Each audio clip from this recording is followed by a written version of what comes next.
Dios les bendiga, hermanos.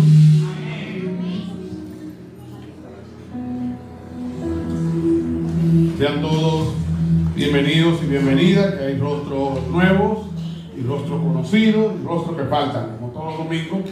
Es así, pero bienvenidos a todos los que están acá. Quisiera que me acompañen en sus Biblias a la carta de Pablo a Colosenses, capítulo 3. Colosenses, capítulo 3.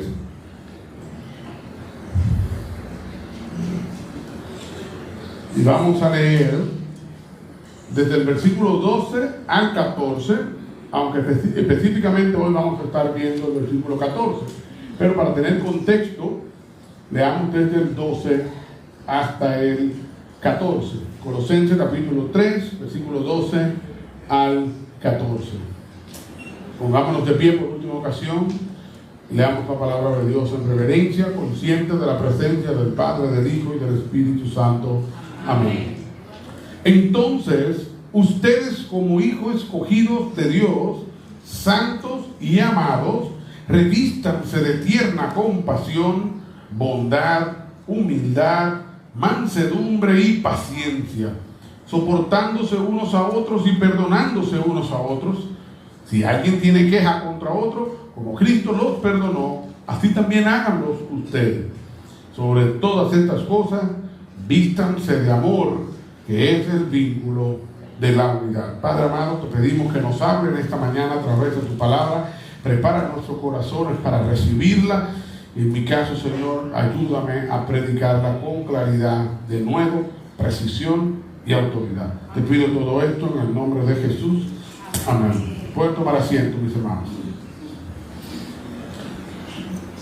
Hemos estado viendo esta epístola desde el capítulo 1 y la semana pasada específicamente llegamos a esta parte del capítulo 3 donde Pablo nos invita a que como escogidos de Dios, como santos y amados, y vimos lo que esto significaba, ¿no? Que somos el pueblo que Dios escogió y separó del resto del mundo para ser su pueblo, y encima de eso es el pueblo que Él ama, y ese pueblo amado, escogido, separado, ese pueblo tiene que comportarse de cierta manera. Y Pablo utilizó la imagen de la vestimenta, donde en versículos anteriores, en el capítulo 3, nos invitó a despojarnos, a quitarnos la ropa del pecado, de ciertas prácticas pecaminosas, tanto la inmoralidad sexual como pecados que tienen que ver en nuestras relaciones con los demás, como la ira, el hablar con insultos y demás cosas. Pero luego aquí nos dice, utilizando esa misma imagen, vístanse como hijos de Dios, vístanse de tierna compasión, de bondad, de humildad, mansedumbre y paciencia. Y con respecto a eso, vimos la semana pasada que la tierna compasión tiene que ver con una compasión entrañable que viene desde las entrañas, que nosotros realmente sentimos el dolor ajeno de nuestro prójimo. Y luego vimos que la bondad tiene que ver con una disposición de bien hacia el otro, mientras que la humildad tiene que ver con una disposición de ir hacia abajo, de entregarnos y por dar preferencia a otras personas. Y luego entonces vimos la mansedumbre, que es ese control, no es cobardía, pero es esa disposición a no hacer mal a pesar del mal recibido. Y luego vimos que la paciencia tiene que ver con nosotros soportar a esas personas difíciles, esas personas que nos hieren, que nos hacen daño. Entonces Pablo básicamente dice, despójense de todos esos pecados, traten de cultivar, persigan desarrollar estas virtudes que representan a Cristo. Vístanse de esas virtudes. Pero luego Pablo dice en el versículo 14, sobre todas estas cosas vístanse de amor, que es el vínculo de la unidad. O sea, Pablo hace de el amor no una virtud más, sino la reina de las virtudes. Por eso el sermón dice el amor, la reina de las virtudes. Porque Pablo no la pone en la misma categoría que las virtudes anteriormente mencionadas, sino que Pablo dice sobre todas estas cosas, vístanse de amor. O sobre todas estas cosas, en el original no dice la palabra vístanse, se asume por el contexto pero no dice vístanse, simplemente dice sobre todas estas cosas el amor. Entonces, de todas estas virtudes, la más importante, la que más deben procurar, la primordial, es el amor. ¿Por qué Pablo pone el amor en semejante posición? ¿Por qué dice sobre todas estas cosas? Porque sí hay que hacerla, no es que no, pero la más importante de todas ellas es el amor. ¿Por qué? Yo entiendo que hay varias razones. La primera es que el amor es la esencia que le da valor a las demás virtudes. Sin amor, las demás virtudes no son nada. No basta con tener paciencia, no basta con perdonar, no basta con ser manso, no basta con ser humilde, no basta con ser bondadoso, no basta con ser compasivo. Si no hay amor, nada de eso sirve. Y por ejemplo, Pablo lo dice de manera muy clara en 1 Corintios capítulo 13, versículo 1 al 3. 1 Corintios 13, 1 al 3. Vamos a leerlo. Dice: si yo hablara lenguas humanas y angélicas, pero no tengo amor, he llegado a ser como metal que resuena o címbalo que retiñe. Eso es algo que hace bulla y nada más. Versículo 2. Y si tuviera el don de profecía y entendiera todos los misterios y todo conocimiento, y si tuviera toda la fe como para trasladar montaña, pero no tengo amor, nada soy. Versículo 3. Y ahí vemos la bondad, ahí vemos humildad y ese tipo de atributos están en el versículo 3, porque dice: y si diera todos mis bienes para dar de comer a los pobres y entregar a mi cuerpo para ser quemado, pero no tengo amor, de nada me aprovecho. Así que, hermanos, el amor es tan importante porque es el factor o es la esencia de las demás virtudes. No hay verdadera bondad sin amor. No hay verdadera compasión sin amor. No hay verdadera humildad, la bíblica, la humildad que el Señor nos llama a tener, no es esa persona que, ay, yo no soy nadie. No es esa. La humildad que la Biblia nos llama a tener es una donde yo tengo una disposición a poner al otro por encima de mí, y eso nada más es posible con el amor. O sea, es la esencia detrás de esas virtudes. La paciencia que nos llama a tener no es esa que yo me estoy mordiendo la lengua, loco por decir tres cosas y aguantando, y por dentro prendido en fuego y por fuera diferente. No es esa. Todos esos actos de bondad, compasión, humildad, mansedumbre, paciencia, si no tienen amor, son meros artificios, una religión vacía. Es un acto, es una actuación, pero no es algo real. El amor es lo que hace de esas demás virtudes que sean las virtudes que pretenden ser. Cualquier obediencia al Señor que no lleve el amor dentro de ellos no es obediencia. Yo creo que le he contado antes también esa historia, pero me la contó mi suegro, a mí me encantó cuando la escuché. Y era la historia de aquella niña, ustedes la recordarán, varios de ustedes, la historia de aquella niña que está de pie y el papá le dice: siéntate. No, que te siente. Bien igualito. Fulana, siéntate, y no se sienta. Y el papá la agarra duro y ¡pam!, la sienta. Y ahí sentada ella dice: por fuera estoy sentada, pero por dentro estoy de pie. ¿Te entiendes? O sea, usted obedecer al Señor sin amor es lo mismo que esa niña. Es por fuera estoy así, pero por dentro es todo lo contrario. El amor es la esencia de todo eso. Además, Pablo bien dice, otra razón más por la que el amor es tan importante es porque el amor es el vínculo que produce la verdadera unidad. Pablo dice en el versículo 14, sobre todas estas cosas vístanse de amor, que es el vínculo de la unidad. Porque usted pudiera tratar de ser bondadoso a la distancia, pero esto no es verdadera bondad, porque todas estas virtudes Pablo las menciona en el contexto de la unidad de la iglesia y pretende la unidad de la iglesia. Todas estas bondades, humildad y todas estas virtudes que se mencionan, cuando no hay amor, como dije, no hay unidad. La unidad es el vínculo, o más bien el amor es el vínculo de la unidad. La iglesia está llena de personas de diferentes edades, personas con diferentes personalidades, con diferentes historias personales, ¿no? Pues hay gente, como dije, con diferentes personalidades, unas que son muy alegres, unas y expulsivas, otras que son más calmadas, unos que son muy acelerados, otros que son más relajados. Hay diferentes personalidades, pero también hay diferentes historias personales. Unos han sido muy heridos y maltratados, otros han vivido una vida de opulencia o de paz o de tranquilidad. Unos vienen de familias muy funcionales, otros vienen de familias muy disfuncionales. Hay diferentes gustos, a uno le gusta la música de una manera, a otro le gusta la otra, a uno le gusta saludar de una manera, a otro le gusta de otra, a uno le gusta comer de una manera, a otro le gusta de otra. Diferente educación. Algunos le dijeron que lo correcto es tal cosa, otros dijeron que lo correcto es diferente. Algunos de diferentes también niveles económicos, unos tienen más dinero, otros tienen menos. O diferentes niveles educativos, unos son más preparados, otros menos. O sea, la iglesia está compuesta por una variedad de gente. ¿Y cómo puede haber unidad en semejante diversidad? Con el amor. Es lo único que puede permitir la verdadera unidad en la iglesia. Que usted sea una persona que procura el bien para otro no necesariamente garantiza que pueda haber unidad entre usted y esas otras personas. Que usted sea una persona paciente puede ayudar a que quizá no haya un pleito, un conflicto, pero no necesariamente garantiza que usted disfruta la compañía de esa persona.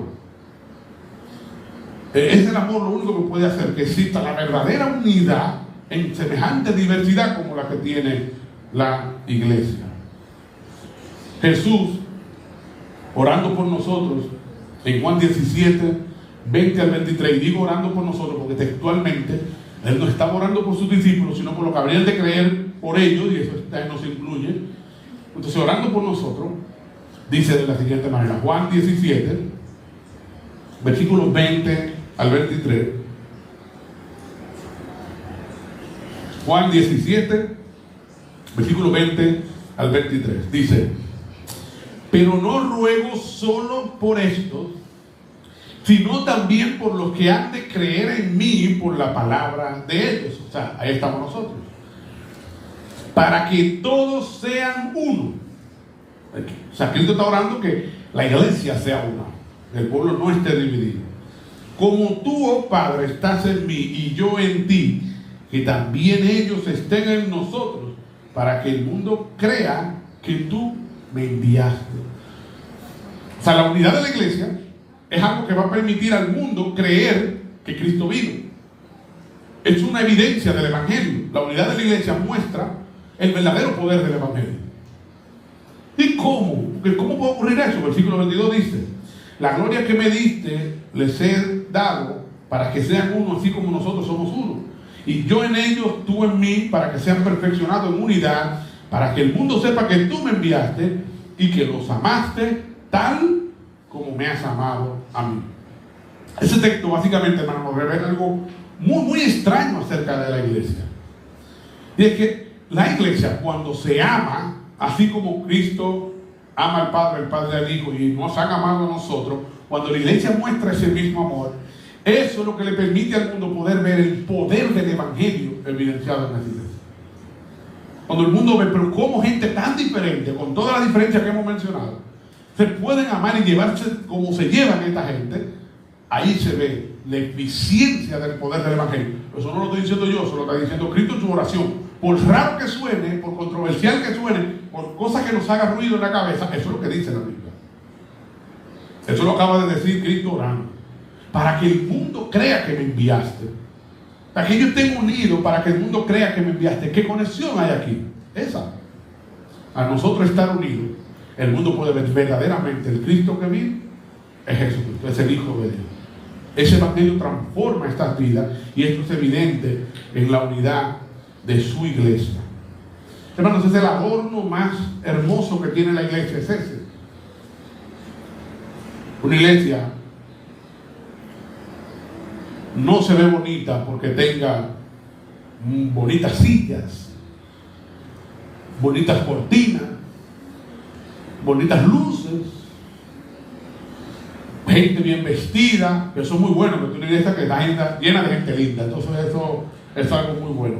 Pero Eso no es lo que hace una iglesia bonita. Y cuando tengamos aire, todavía vamos a ver mejor, pero eso no nos hace una iglesia bonita tampoco. Lo que hace a una iglesia, el adorno más hermoso y excelente que puede llevar la iglesia y que la hace linda, es el amor de Cristo manifiesto en el cuerpo, en la iglesia, entre los hermanos. El amor es la evidencia más tangible de que realmente hemos conocido a Dios. Dice 1 de Juan 4, versículos 7 al 8. 1 de Juan 4, versículos 7 al 8.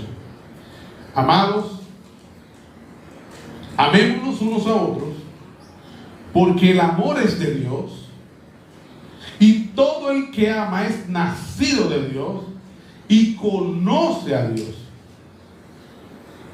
Lo fuerte es lo que sigue, versículo 8. El que no ama no conoce a Dios, porque Dios es amor. O sea, tenemos que amar porque Dios es amor, y el que ama es un hijo de Dios. Pero el que no ama no conoce a Dios. O sea, Juan no está diciendo el que no ama es un creyente inmaduro. Eso no es lo que Juan está diciendo. Juan es radical. El que no ama no conoce a Dios. Eso es falso. Que digas que conoce a Dios y usted no ama, no conoce a Dios. Es imposible encontrarse verdaderamente con Cristo y su amor incondicional por nosotros y no poder amar. Hay una historia que realmente pasó. En una ocasión, en una iglesia, en uno de esos países de Europa, estaban reunidos y un cristiano que había sufrido mucho justo después de la Segunda Guerra Mundial, y un cristiano que había sufrido mucho en manos de los nazis, estaba allí adorando al Señor en esa iglesia, cuando de repente entra un alemán, un militar alemán, pero va al culto y está allí sentado. Ese cristiano cuenta que al verlo se llenó de odio, de enojo, porque solo podía recordar todo lo que ellos le estaban haciendo, porque él sufrió mucho en manos de ellos, y salió del culto. Minutos después regresó y dio el testimonio de que cuando estaba afuera, mientras iba enojado allá afuera, comenzó a recordar el amor de Cristo por él, y él también fue su enemigo, y al igual que el alemán le había hecho daño a él, si hubiera estado allí cuando Cristo fue crucificado, lo habría crucificado también, pero Cristo lo amó. Y ese amor, dice él, me movió. Dijo, ese que está allí, aunque sea un alemán, también es mi hermano. Y se devolvió a la iglesia y adoró junto a él. Es que es así, hermano. Si conocemos el amor de Dios, eso nos ayuda a poder amar a otras personas. Es que esta persona es difícil y tú le has sido lo más fácil al Señor. Tú eres un cristiano, mira, una cosa facilísima de amar. No, todos nosotros también damos mucha brega y somos muy problemáticos y le fallamos al Señor una y otra vez. Entonces, el amor del Señor por nosotros, que es incondicional, nos mueve a nosotros también a poder amar a otros de la misma manera.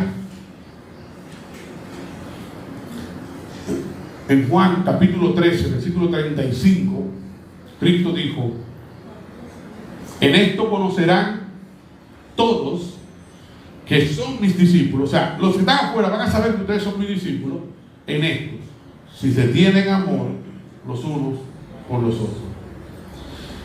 La evidencia de que tú eres cristiano no es cuánta teología tú conoces, cuántas veces te has leído la Biblia de tapa a tapa, cuántos versículos tú eres capaz de memorizar, cuán bueno tú eres discutiendo en las redes sociales sobre el Evangelio, infiel y demás, cuán bueno tú eres predicando la Biblia, cuántas veces tú sales a evangelizar y cuánta gente se ha convertido con tu predicación, cuán sacrificial tú eres sirviendo o cuán generoso tú eres dando. Nada de eso es la evidencia de que tú eres cristiano.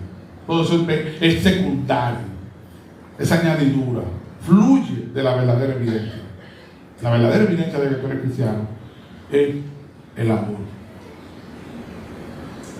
Ahora, hermanos, yo creo que este va a ser un sermón más corto que los demás sermones, porque ya estamos llegando a la parte práctica y yo lo planifiqué así. De hecho, intencionalmente quise que este sermón fuera la parte teórica bien breve, que es lo que acabamos de ver, porque hablar del amor en los términos que hemos hablado es algo que estamos acostumbrados a hacer y lo hemos escuchado muchas veces. Yo no he dicho nada que sea nuevo para usted. Todo lo que yo he dicho, usted ya lo ha escuchado, lo ha leído, sabrá Dios cuántas veces.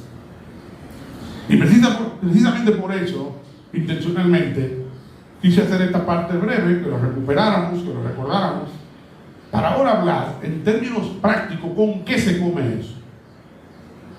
¿Qué significa amar a Dios y al prójimo para nuestro día a día? ¿Qué es esto?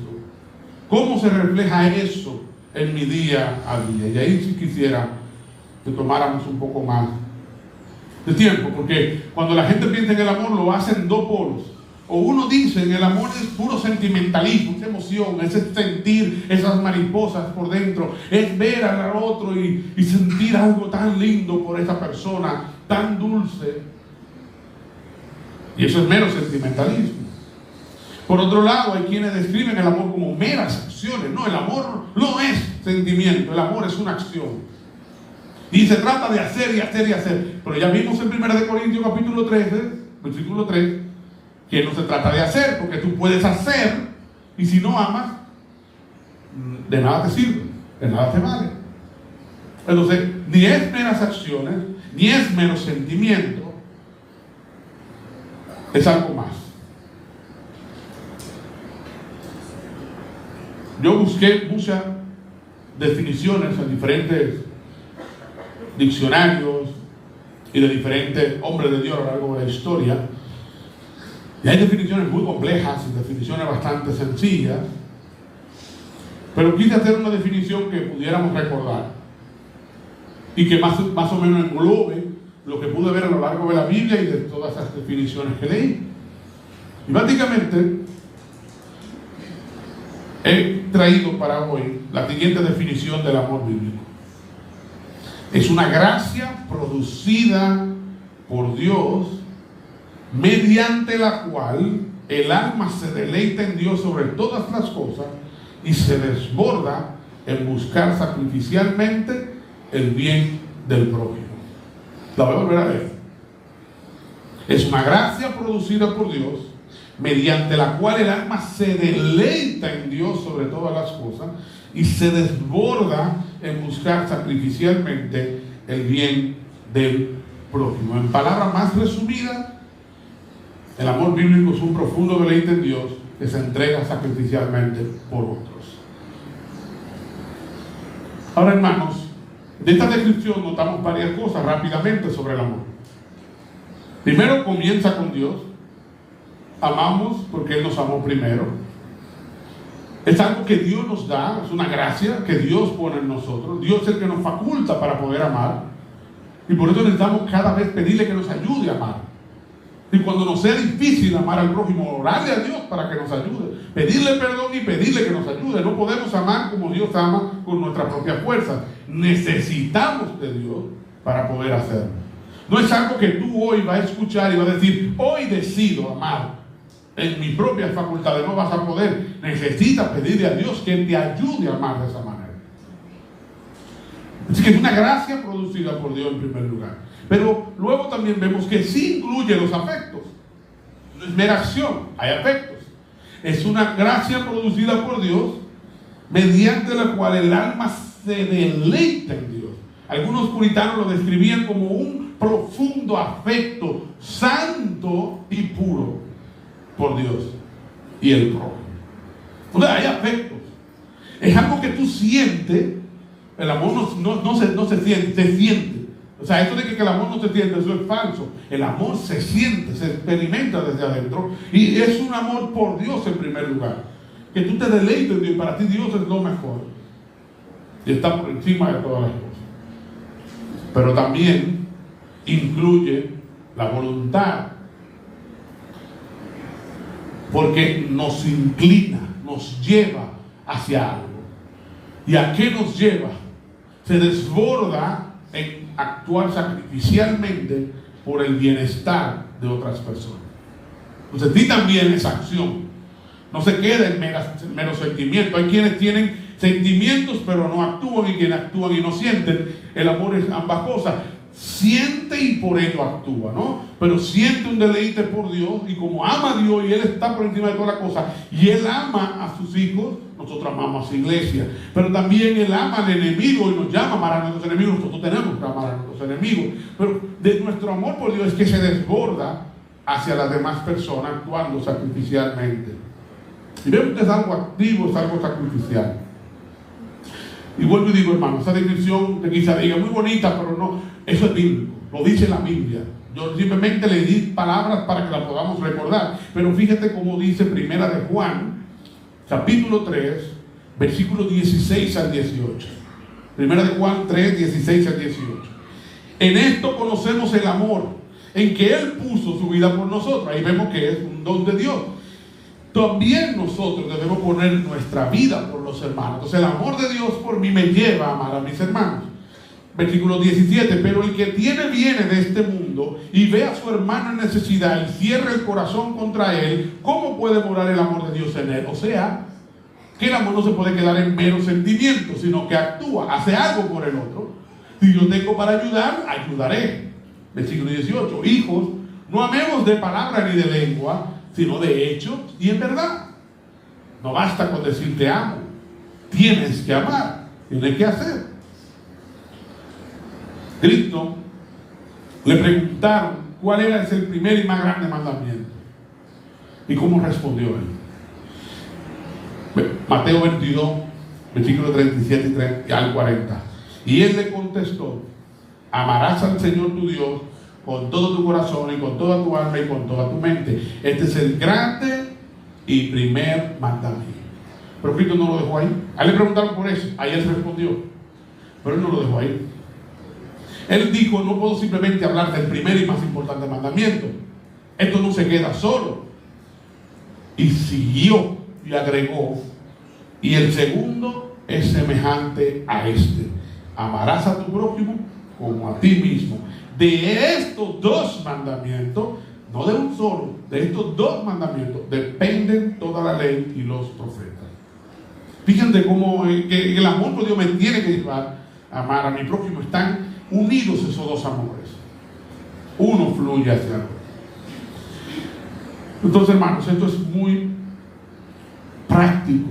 Este amor no es solo decir que amo, es algo que se siente y se expresa. Pero ¿cómo se expresa? ¿Qué hace? ¿Qué hace en el día a día? ¿Cómo se expresa esto? Bueno, lo que voy a hacer es tomar lo que dice Pablo en 1 Corintios y dar ejemplos del día a día.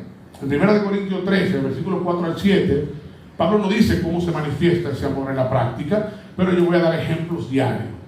Pablo dice: el amor es paciente, es bondadoso, no tiene envidia, no es jactancioso, no es arrogante, no se porta indecorosamente, no busca lo suyo, no se irrita, no toma en cuenta el mal recibido, no se regocija en la injusticia, todo lo sufre, todo lo cree, todo lo espera, todo lo soporta. Veamos esto por partes. El amor es paciente. ¿Qué significa eso en el día a día? Bueno, voy a dar algunos ejemplos. Escuchar a alguien sin interrumpirlo, aunque ya tú entendiste el punto, pero tú tenés la paciencia de dejarle terminar. Eso es una manera del día a día. O tratar con ternura a alguien que te irrita, que es difícil. O responder con calma cuando tu esposo o tu esposa te habla mal. O no explotar cuando alguien maneja mal delante de ti. Se te cruza ese motorista poseído y tú no hablas mal, y retorna con amor. También dice: el amor es bondadoso. ¿Esto qué significa? Bueno, por ejemplo, ayudar a alguien aunque no pueda devolverte nada. Tú lo ayudas por ayudarlo. Es muy fácil ayudar a aquel que tú sabes que algún día puede hacer por ti. No, es ayudar a aquel que tú sabes que nunca podrá hacer nada por ti. Hablar con amabilidad al mesero, al seguridad, al cajero. Visitar a un hermano enfermo o desanimado. cocinar para alguien que está enfermo o está pasando por una situación difícil. Preguntarle a la persona genuinamente cómo está, no ese de cortesía que hacemos de ¿cómo tú estás? Y ni siquiera escuchamos lo que dice el otro, sino que cómo estás y estar interesado en escuchar lo que te van a decir. Porque a veces estamos haciéndolo de tanta cortesía que decimos ¿cómo tú estás? El otro dice mal, ay qué bueno. Entonces, hermano, es escuchar y estar pendiente. Y el otro dice mal, ¿cómo así? ¿Por qué? Y indagar, interesarte. Tratar con dignidad a esa persona que todo el mundo trata como un desecho. Ay, mira eso. El amor no tiene envidia. Eso significa alegrarte sinceramente cuando al otro le va bien, aunque a ti te esté llevando quien te trajo. Es hablar con amabilidad, es celebrar el éxito de otro. No sentir molestia cuando alguien tiene más que tú o logra más que tú. Animar a alguien que es más talentoso que tú, en vez de sentirte amenazado por esa persona. Dar gracias a Dios por los dones ajenos y por los logros ajenos. No es jactancioso, no es arrogante. Es decir, no convierto cada conversación en algo sobre mí. Yo he visto este tipo de gente, usted está hablando con ellos y todo gira alrededor de ellos. O sea, eso tiene que contarse todo. Y tú le dices, mira, ayer tuve un dolor de cabeza, eso no es nada. Yo me pasé la semana entera con un dolor de cabeza. Y eso no se me quitaba. Y tal cosa. Y luego tú vienes, ay, sí, qué mal, bueno. ¿Te tomaste algo? Sí, me tomé algo. Ok, mira, oye, ayer pasó otra cosa. Ay, a mí me pasó, pero por ahí no va. Esta persona que monopoliza toda conversación. Que hablan y la hacen suya y se trata de sí mismo todo lo que dice. Bueno, el amor no es así. El amor no es jactancioso, no es arrogante, no manipula y gobierna cada conversación. Admite cuando está equivocado. Me he equivocado, perdóname, lo hice mal. No menosprecia a alguien porque tiene menos conocimiento. Ya tú no sabes de eso. Oye, habla de eso. No, y escucha, y cuando el otro le está hablando, aunque sepa menos, lo escucha. Sirve sin necesidad de reconocimiento. No sirve para que lo vean y le aplaudan. Sirve sin buscar que nadie lo aplaude. Incluso deja que otros se tomen el crédito de su trabajo. Y escucha consejo, aun cuando quien se lo está dando. Uno dice, pero mira quién viene a decirme tal cosa. Pero no, cuando sabemos amar, sabemos también tomar eso y escuchar. Esta mañana que estoy trabajando, precisamente en el sermón, y el mío se acerca y me dice, no, que esto de esta manera. Esto se hace así en la computadora. Yo trabajo con la computadora todos los días. Yo sé cómo se hace. Pero yo no iba a decirle, no, yo ya lo sé. Yo ya me sé eso. Porque yo lo amo y yo no quiero que se sienta mal por eso. Entonces me lo dijo, gracias. Ya. Gracias, ¿cómo es? Ok, gracias. Ya, se acabó.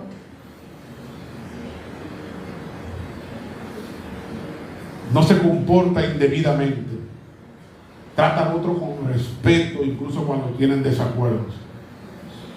No avergüenza públicamente a nadie. No busca lo suyo. Cede su comodidad por el bien del otro. Sirve aun cuando eso involucra. Ayer fuimos a una conferencia de hombres, un grupito de hombres de aquí, y un ejemplo que se tocó, que me di cuenta que no soy el único. Por un lado me consoló, me di cuenta que no soy el único, pero por otro lado fui confrontado porque nos dijeron que eso no está bien. Pero es un problema común de todos los hombres, y parece también que ustedes las mujeres todas tienden a sufrir de hacer lo mismo. Y era que el predicador hablaba de ese momento en que ya está listo para acostarse, está cómodo, está cogiendo posición, ya encontró el lugar que quiere, en la cama, en el mueble, donde sea, y la mujer le dice, búscame tal cosa. En ese momento uno lo que dice, tiene pie también, ve y búscame. Yo, justo ahora que me acabo de acostar, que me senté, que me puse, ahora tú te antojas de que yo vaya a buscar eso. Pero algo que nos enseñaron fue amar también significa en ese momento romper la comodidad, ceder la comodidad por el bien de la persona que amamos. Ahí porque yo dije, bueno, ya se me acabó. Son de esas lecciones que uno dice, ¿para qué me enseñaron eso? Pero es verdad, hermanos, amar implica esas cosas, es ceder la comodidad por el bien del ser amado. Servir aunque estés cansado. Pensar qué necesita esa persona antes de pensar qué necesito yo. Algo que también mencionó el pastor Otto, y eso también fue muy, muy bueno, que él hablaba de que cuando él se casó, al principio tenía que trabajar mucho, y cuando ella se iba a acostar, ahí él se ponía a trabajar y terminaba de madrugada ya, pasaba desde que ella se dormía hasta altas horas de la madrugada, para entonces dormir 2 o 3 horas y levantarse a trabajar. Pero esas horas que él tenía que trabajar en la noche era para poder suplir en la casa, poder resolver. Sin embargo, él decía, la parte que me impactó no es esa, eso como que nos sale natural a los hombres que queremos proveer, trabajar duro, eso lo hacemos. Pues claro que no hacemos nosotros. Lo siguiente, nunca reprocharle a nuestra familia por eso. Él decía, nunca agarrar y decirle a la mujer, tanto que yo me mato y me fajo por ustedes. No. ¿Usted sabe por qué? Porque él decía, al final, no importa cuándo te estás matando, esa es tu responsabilidad. Y nosotros aprender como cristianos también, cuando hacemos esta cosa por otros, cuando nos bajamos por otros, en vez de estar pensando, yo necesito que me tomen en cuenta, yo necesito que me valoren, ¿quién necesita? Mi familia. Está dispuesto a darlo todo y a hacer silencio. El amor no se irrita, no responde agresivamente a un comentario ofensivo. ¿Qué es por lo que tú dijiste? Soporta pequeñas molestias sin explotar, no levanta la voz indebidamente. El amor no toma en cuenta el mal recibido, no lleva una lista de ofensas anotada ahí. Increíblemente, un pastor amigo recientemente le pasó algo así. Unos miembros se fueron de su iglesia y cuando hablaba le sacaron una lista de todas las cosas que él había hecho. Oiga eso. El amor no hace eso. Nosotros no llevamos lista de ofensas. ¿Tú sabes que literalmente llevo una libretica con todas esas cosas? O sea, eso no, el amor no hace eso. No llevamos listas de ofensas, ni mental ni escrita. Eso no, el amor perdona. Todo lo sufre, todo lo cree, todo lo espera.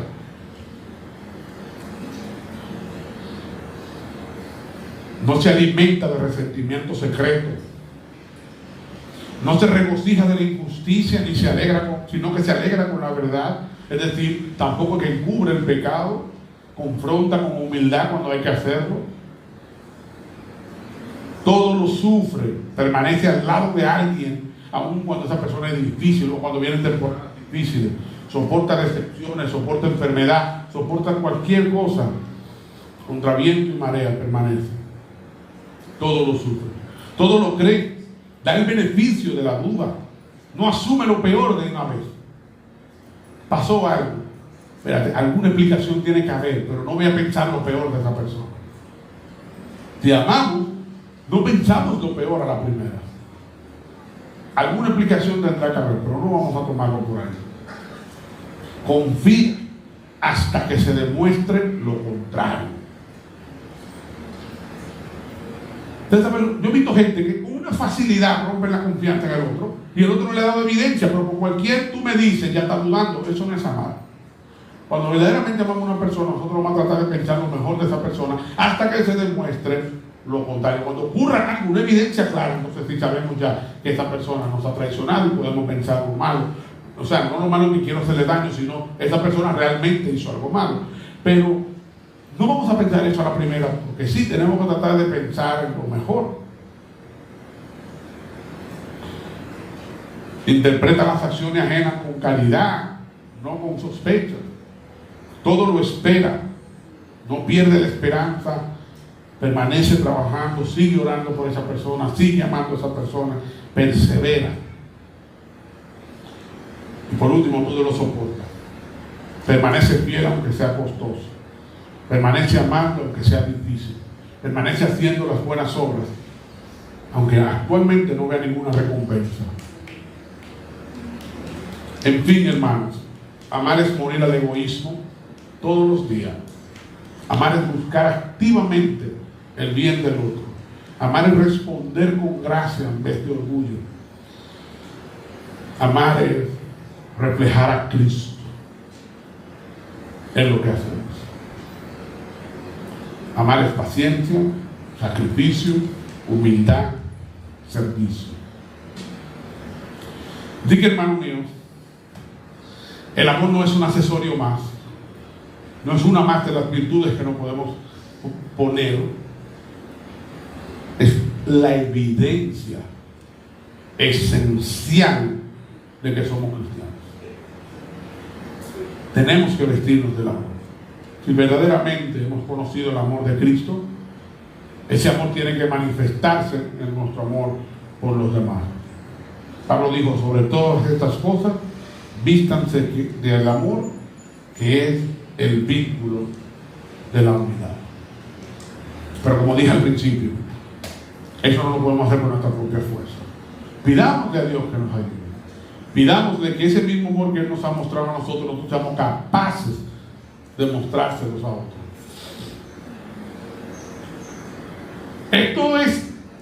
Eso depende tanto de Dios, que Cristo oró para que eso no sucediera. No es algo que lo podemos crear así de la nada, artificialmente. Necesitamos ayuda. Pidámosle a Dios que nos ayude a amar como Él nos ha amado. Dios les bendiga, hermanos. Padre, gracias una vez más por hablarnos a través de tu palabra. Te pido, Señor, que ahora nos ayude a aplicarla. Ayúdanos, Señor, a ser personas que amemos de verdad. Que amemos como Cristo nos ha amado. Que estemos revestidos del amor. Ayúdanos a ser una iglesia que el adorno más hermoso y visible que tengamos sea precisamente el amor de los unos por los otros. Te pido todo esto en el nombre de Jesús. Amén.